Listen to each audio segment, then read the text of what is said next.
From the mementos of the English martyrs and confessors for every day of the year. August 13. Cleansing the Temple. Thomas Pearcy, layman, 1572.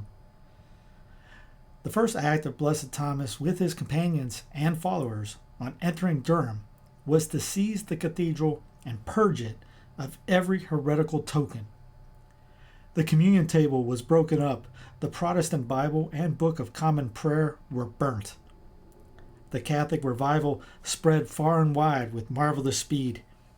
Altars were erected, holy water stoups replaced, and everything prepared for the holy sacrifice.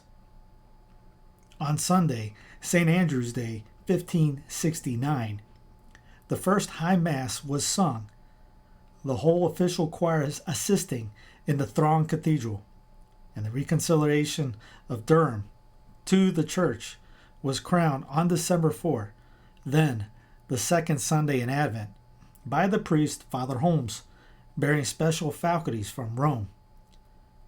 Mounting the pulpit after preaching on the state of heresy and schism in the religion established by law, he exhorted his hearers to submit once more to the Holy See and to kneel down in proof thereof.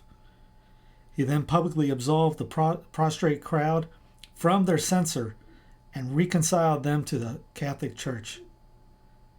Holy Mass was then offered in reparation and thanksgiving.